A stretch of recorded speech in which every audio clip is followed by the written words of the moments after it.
Germaniyadan ulakan salam dostlar. Canınız sağman görürsünüz mü? Benim bugün deyin canış günü olan için gezmeye çıktım ailenmanı. Hemen video çeken dedim taze mikrofon ile. Taze mikrofon bundan даже yaxşı hoşunuzda da yok ki bundan Almandır. Bundan ulusu var. Önkü modeli. Bu taze modeli. Biraz övüneyin. Bugün Nesibe'den Germaniya gelen mi 6 ay oldu. Toşuna 6 ay oldu. Bu 6 ayın içinde ben neler etip bildim. Bu 6 ayın içinde 3 ay işlep bildim. Bir yarım ay kursa katladım. Bir yarım ayım iş gözledim. Biraz şeydi 6 ayım geçti. Pravamın, vadительski pravamın sürüğü geçti. Sebebi 6 ay ruhsat var. 6 aydan sonra Germaniya pravasını almalı. Şunun için şimdi nasip edenle Germaniya pravasını alman uğrunda o hakkında da video çekecek. Nasip olsa onun pluslarını minuslarını aydık geçerin. Şular yağlı Germaniyanın pagodası. Yine görsen bulut, yine görsen yağış, yine görsen şemal, soğuk şemal geliyor. May ayı bitti, iyun ayı geldi. Tomuz gelmedi belki hali. Ben beri gelen son şu 6 ayın içinde yeni nereli işler ettim. Berde kalma için, işleme için ruhsat aldım. Bizden bağ yönü işlemeye ruhsat aldım.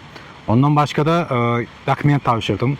Berin Ausweis'ını almak için kimliği değil, VNC değil almak için dokument tavşırdım.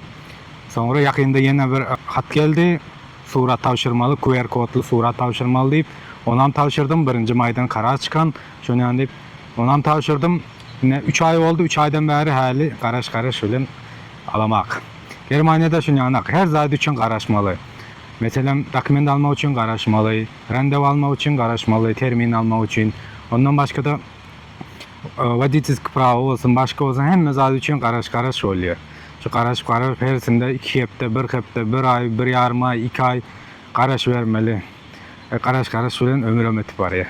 Ondan başka size maslahat verecek zaten eğer Germaniya gelseniz eğer vadительski pravanız olsa şurada maşin alıp sürmek niyetiniz olsa 3-4 ay geçen son şu vadительski prava almanın uğruna çıkmalı. Kurs gözlemeli, kurs tapmalı, ondan sonra dokument tavşırmalı, ordunuz amut diye o yere onlardan ruhsat almalı, son egzamine girmeli. Karaz bir sürü onun kellası var. Sürücülük prava almak verdi ansat değil. Onun için öngüraktan hareket edin. Benim sürücülük pravamın günü de oldu şu gün 6 ay oldu. Şimdi ben sürüp bilmeyin. Dine kursa gidip kurstaki öğretiyen muallimler bilen maşin sürüp biliyorum. Başka maşin sürüp bilmeyin. Düzgün oyunca yana kaçıp basıp sürüp oluyor. Yani o dokunlar polisiyada kembri işlemeye verdi. Köçede polisiyanı görmeyen polisiyanı.